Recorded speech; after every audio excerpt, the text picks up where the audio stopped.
Hello people of YouTube, I'm John, and today we have a model from Atlas to take a look at, so let's head over to the workbench.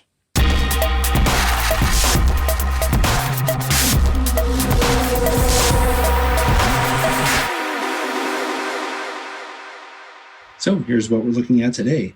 This is an HO scale MP15DC. This model comes from Atlas, and it's part of their Master series. Atlas mentions on their website that they offer 3 different hood styles. The model is packaged in one of these cradles that uses screws into the fuel tank to hold it down. It comes with a warranty card, exploded view drawings, and of course, a DCC quick start guide. It also comes with detail parts for the modeler to install. Also on the website, you'll find, if you look at these, that they have undecorated and decorated versions, and they have either DCC ready or DCC equipped versions. The DCC ready versions range in price from $169.95 on the low end up to as high as $194.95, and that would be for the decorated ones that actually come with ditch lights. How cool is that? The DCC equipped versions come with ESU low sound decoders, and they range in price from $279.95 all the way up to $304.95. And again, the difference is whether it's painted and whether it has ditch lights. Now, because there are so many different variations listed on the website with different prices, your best bet would be to go to the website and see if they have the one that you're looking for. The one we're looking at today is the Gold Series, which means it has DCC and sound installed, and it represents Southern Pacific number 2691. Looking at the engineer side of this model, you can see that there's a lot of little louver detail along the side, as well as very fine wire grabs that go up the side here. And you can see there's a separately applied windshield wiper. One of the other things I noticed right away is that there are cab figures in there. We recently saw an Alco model from Atlas and it didn't have cab figures, and I was a little surprised by that. This is why. This model has cab figures. Every other Atlas model I think that I have came with cab figures, so I think that's pretty standard for what they usually include. Now I'm going to tip this up. I usually don't do this on our introductory shot, but I just want to do this to show you how detailed the trucks are. There's a lot of fine detail in there, including I can see some brake line detail. I see the brake shoes. It's just a really nicely done model here, and it's on both trucks. They have a lot of detail. You'll also notice here that there's some undersill detail, including the air reservoir here with associated piping that goes up under the sill. This is some kind of a filter, and then the jacking pads are also on here. There's a lot of very good detail here to look at. Looking at the front of the model, you can see it has what looks to be a separately applied etched metal grille on the top, and we'll take a closer look at that when we look at the top of the model, but it's also what appears to be an etched metal grille on the front, and then the drop step is actually movable.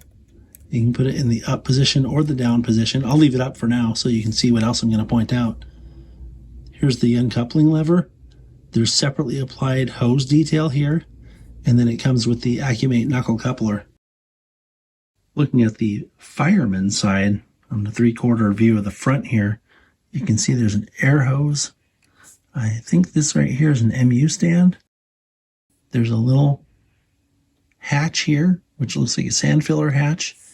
And then it might be hard to see, but there's actually a brake ratchet recessed into the side of the model here.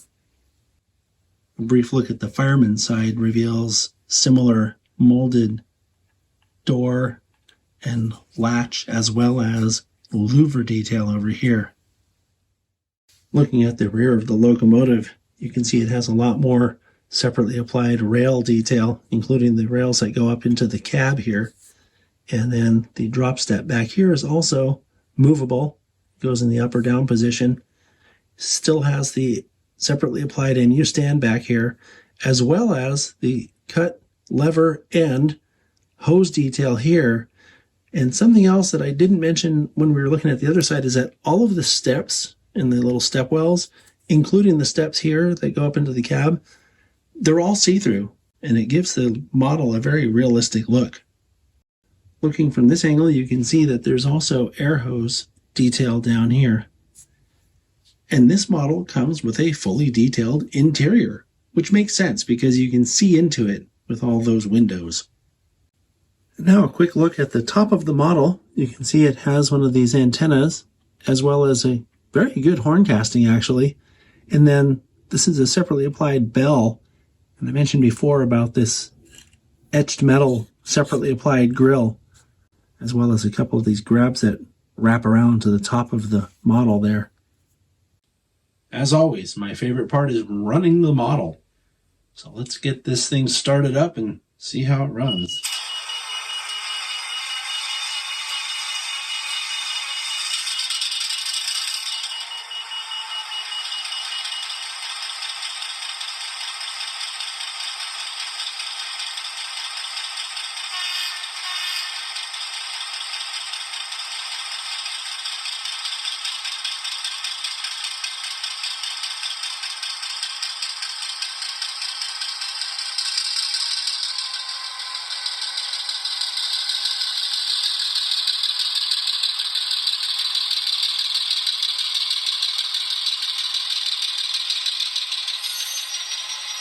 I don't know how easy it is to tell, but it's really loud.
Okay, so we'll take a look at the lights now. The light comes on with the F0 key, and the number boards come on as well. This is gold and white LEDs, and they look nice and bright.